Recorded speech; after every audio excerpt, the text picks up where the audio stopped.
All right, hello and welcome to another Expert Inside interview. My name is John Golden from Sales Pop, online sales magazine, and Pipeliner CRM, joining you as usual from sunny San Diego. And today I'm delighted to be joined by Kris Rudeegraap, who is up in Marin County, just north here in in San Francisco. How you doing, Kris? I'm doing well. Thank you so much for having me on the show today, John. Yeah, and Kris is the co-founder and co-CEO of Sendoso, a leading direct mail and gifting platform. It's more than 2 decades go-to-market experience as an individual seller, sales leader, and CEO. Started Sendoso in 2016 out of a problem he faced firsthand. Okay, it's heavily backed in venture capital and spent a lot of money on your platform. What we want to talk about today is just, first of all, Kris, you set this up in answer to a problem that you came across. So you set up this business. What was the issue that you faced at the time? Yeah, so I spent about a decade in software sales prior to starting the company, and I saw back then in kind of 2015 that prospects were becoming less responsive to my mail merge email Hmm. outreach. I think a few years prior, early 2010s, you'd send 100 emails and get like 95 replies, and Right. then Yeah. Yeah. and you were like a savant if you could figure out mail merge. And then, the yes swears, tout apps, sales lofts, outreaches popped into the scene, and it became very easy to send them a gazillion emails. And so I said, hey, the future is going to have even more and more emails. What else can I do to stand out, to book meetings, to build better rapport with prospects? And so I started manually sending out gifts. I'd go into a swag closet and send out swag. I'd write a handwritten note, or I'd be on a call and hear a dog bark and send a dog toy as a follow-up. And Mm. it worked really, really well. It was just manual, time intensive, annoying to expense report, annoying to go down to FedEx and drop off packages, clicking tracking links. It was all pretty operationally heavy, but it worked. And so I Mhm. said, hey, why isn't there a solution that just makes it easy to send stuff out as part of the sales process or as part of the marketing and sales alignment? And I said, hey, there's something out there. I'm going to go start Sendoso. Excellent, excellent. And how has the technology and the capabilities and that changed over the years? I mean, because obviously in 2016, you there were less capabilities than you have Oh, yeah. nowadays. So what has changed in the interim? Yeah. So I think in the very early few years, we were really focused on the infrastructure layer. It's the warehousing, the supply chain, the marketplace. So that was a big focus on really building that foundation. Then came in kind of the enterprise tech stack integrations. There's hundreds of integrations so that the workflows and the data flows, all the enterprise permissioning, budgets, user security, reporting, brand controls. And then I think as of recently, the past couple years, we've really seen a surgence of being more of a data and AI company and using the data that we've accumulated, the hundreds and hundreds of millions of spent on our platform, the Mhm. millions of sends, to really build out this framework to make it easy for our customers to send the right gift to the right person at the right time with the right message, with the right delivery channel. And all those AIs infused into our smart send feature to suggest what the right gift is, or our smart messaging feature that writes or drafts like a potential handwritten note. So I think we're really what transformed from maybe a logistics and software company into now a data company with the Mhm. prevalence of AI. Yeah, absolutely. And what are some of the ways your customers creatively use this? Give me a couple of use cases that you're particularly impressed with. Yeah, I mean, early on, I thought this was going to be mostly a sales tool used by account Mhm. executives or field sales reps. Quickly realized marketing wanted to own and wanted to deploy this for different use cases themselves. So we see, from top of funnel marketing running these meeting maker kits and sending out direct mailers to book meetings, for field events, for trade shows, for conferences, webinars to drive attendance or to convert attendance into pipeline, for AEs to use to help with demo show rates, or SDRs using to book meetings, and then all the way through the funnel to help accelerate win rates. So I think some of the more interesting recent use cases we see are in the account manager post sales space, where they're trying to, with upsells and expansion, and using us to break into new accounts or build larger buying committees. Right, right, absolutely. And tell me a little bit about tell me a little bit about the role of AI now and how you've used that and embedded that, and what else you think it can do for you, because obviously AI is developing rapidly. Yeah, I think it's really the first area that we focused on was kind of the right message. I think that was the Mhm. low hanging fruit. Is Yeah. AI is really good at crafting copy. And I think we've seen that across the industry for marketing and sales is early AI tools were really copywriting. Yeah. We then found that AI was really good at taking a bunch of data and providing a really strong suggestion engine, and taking into a lot of different factors into the recipient, the sender, the industry. And so we built a really interesting Smart Send feature. The next foray is really taking into a lot of these signals that are out there, this intent data, and building that into kind of a signals feature that's going to come out soon. We're also building a smart delivery feature built on AI that's going to say, hey, I know that John is works from home in San Diego versus in an office in San Francisco. Mm-hmm. And so there's a lot of interesting data and AI we can use to triangulate where's the best place to send the gift or the direct mailer.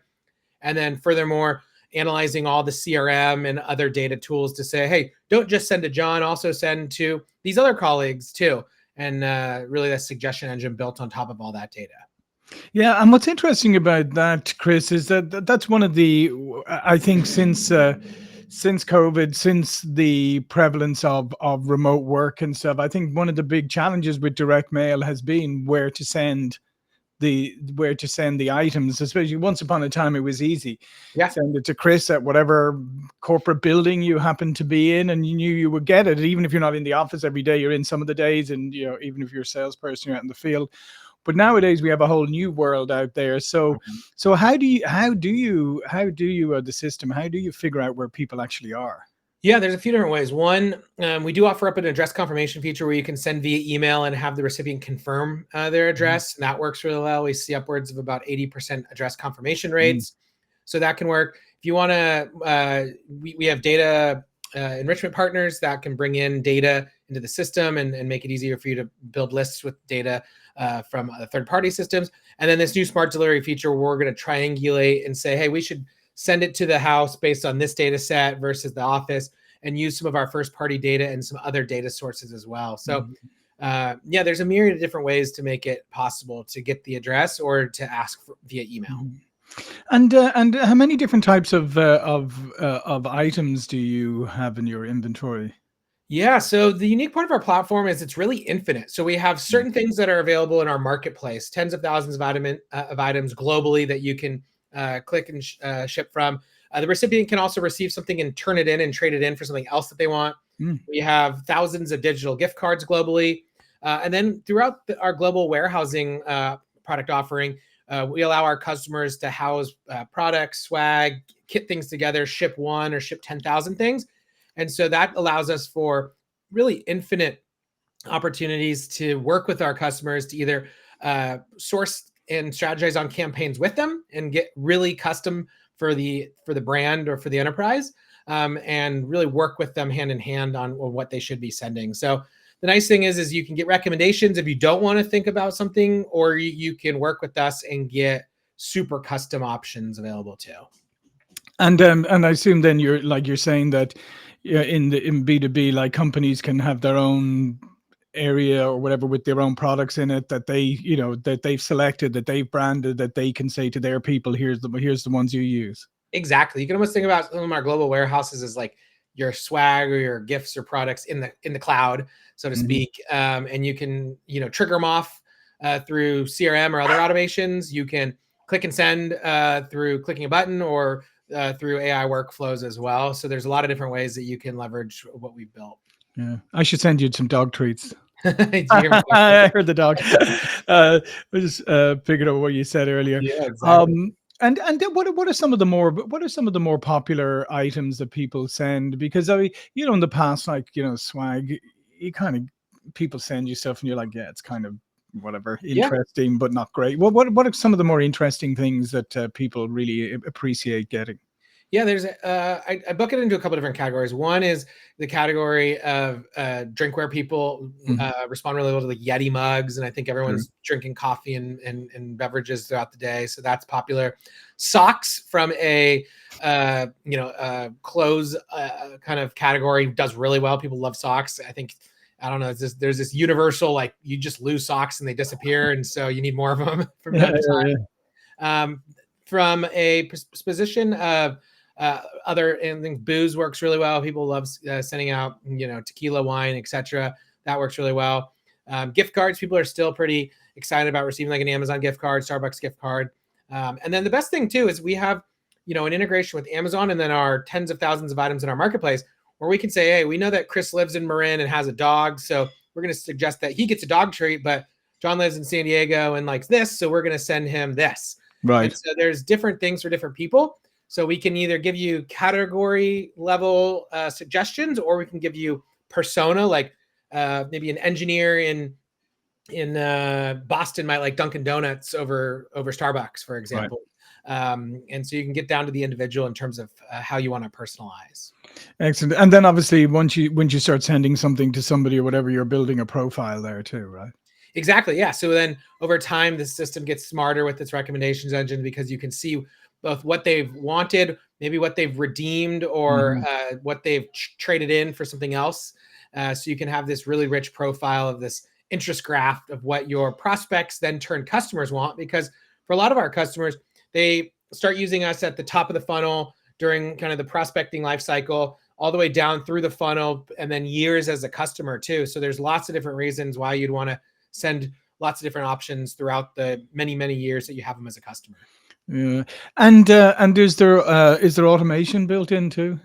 Yeah, so you can automate it based on fields in CRM and marketing automation and sales engagement. So you can say, if closed one, then send this customer welcome kit. So there's lots of different options in terms of how you want to automate it.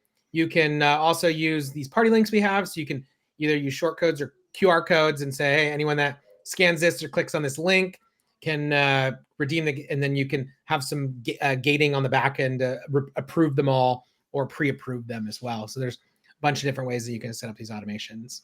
Excellent. And where do you see what does the future look like? As I said, I mean, with the rapid development of AI, where do you see this all going? Yeah, I think gifting and direct mail as a channel will be back in full action. I think if you would have asked marketers and salespeople 2 decades ago, they would have said this is a common channel that everyone uses. With the surgence of email and the digital era, it became kind of on the back burner, and now it's making a comeback. So I think everyone will be using this. I think there'll be better personalization and recommendations through AI, which will help streamline the process and make it easier to get the right gift to the right person and then drive more conversions. And tell me, what is the benefit? What is the reaction that your customers have reported back to you when they've started doing this? Yeah, so we have a lot of different reasons why people use it, whether it's top of funnel, mid funnel, customer acquisition, etc. We did see a recent study with one of our partners, Hockey Stack Labs. They looked after about 400 million data points for companies using gifting, companies not using gifting, and they saw the ones that were using gifting and direct mail versus the ones that didn't saw double in their win rates. They saw their second call rates go up 6x, and then they were able to close deals about 30% faster. So that was a really interesting data study, just showing the power of gifting and direct mail on top of funnel and mid and low funnel closing deals, both from a marketing and sales perspective. And I think that's the key, isn't it? That I think sometimes people think that there's only a couple of times you would send a gift, right? Maybe when you close a deal, or maybe but there's probably a lot of other times you could really start to integrate into it where you're really staying top of mind. Exactly. I think that's where, our best customers are using it and really thinking about it as just another communication means. Like, hey, someone just downloaded a case study, rather than just sending them an email saying, hey, how'd you like the case study? Send them a Starbucks card, say, hey, enjoy this Starbucks coffee while you're reading it. Right. Or, somebody stops by your booth, instead of just saying, hey, let's book a meeting, say, hey, thanks for stopping by your booth. I'm sure you could use a lunch on me, as you probably have a busy day coming up. Here's a lunch gift card. Or there's lots of other reasons why you'd want to integrate in gifting and direct mail as just a touch point throughout the buyer's life cycle or the customer journey, in order just to build better rapport or honestly grab the attention. I think it's harder than ever today to grab attention, and this is a great way to break through the noise. And because there's a cost component to it, unlike maybe email and some other channels like social, you inherently have to be a bit more selective, and so recipients just receive less gifts and less direct mail. I think you ask anybody and they will tell you that they get way more emails or way more ads than, gifts and direct mail. So no, 100%, and I think that's a really good point about the being selective, because you're right. I mean, it's easy to fire off emails. It's easy to put like, even links in your email. Oh, here's a gift for you, or here's this or that, and whatever. But let's face it, they get ignored, and email is going to get harder, right? There's no two ways about that. Exactly. And I guess on the other side is when you get a tangible item into your hand. Well, let's face it, you feel a certain responsibility to interact with the person who gave it to you. Precisely. Yeah. I think there's some psychological benefits and some reciprocity too that's baked into it. And it's something that can sit on your desk. If you get a really cool gift, or even like a Yeti mug, this morning I was drinking coffee, seeing a logo, it's not like you're going to be printing an email and like letting it sit on your desk for weeks on end. So.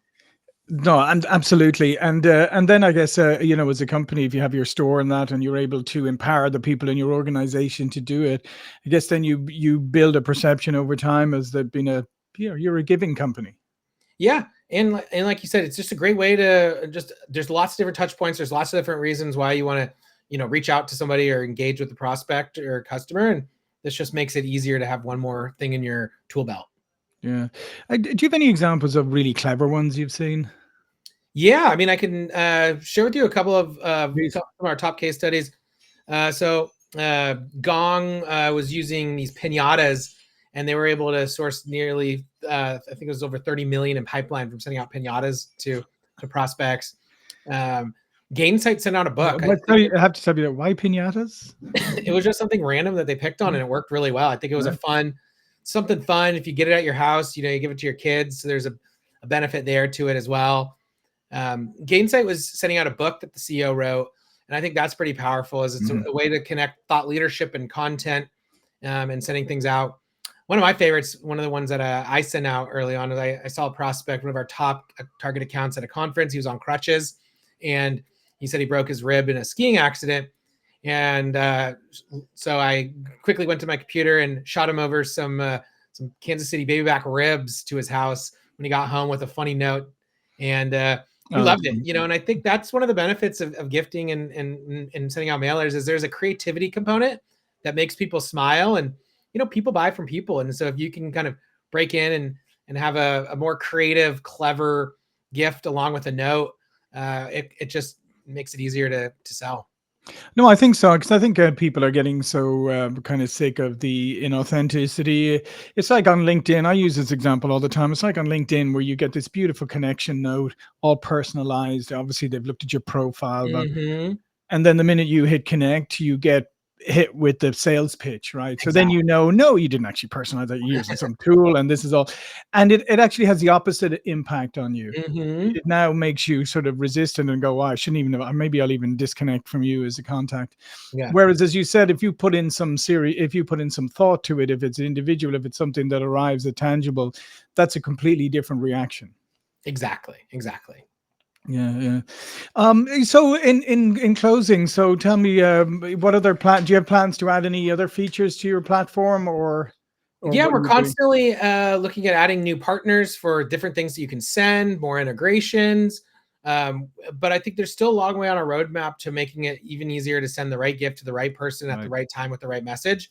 And so we've got a lot of work cut out ahead of us there. But we still find that companies find us and are blown away with our functionality that we've built over the last 8 years, and all of our thought leadership content and service and professional campaign services support. So while we have a long way to go, we still are able to wow any customer that shows up today. Fantastic. Well, listen, all of Kris's information is going to be below this video. But before we go, I mean, we've talked a lot, but before we go, tell us anything else you need to tell us about yourself and Sendoso. Yeah, I love connecting and networking with other people. So for all you listeners that want to connect with me, follow me on LinkedIn, add me on LinkedIn, or shoot me a note, Kris, Kris, at sendoso.com. Always happy to chat further. Yeah, and as we said, I mean, people are, people email, all of that. People are distracted. There's so much noise. I think this is a great way of cutting through that noise and actually personalizing things, as opposed to faux personalization with your tools, with your faux personalization, and then your pitch emails. Stop it already. Well, listen, thanks, Kris. Thank you all for watching and listening. I'll see you all again very soon. Thank you. Thanks, John.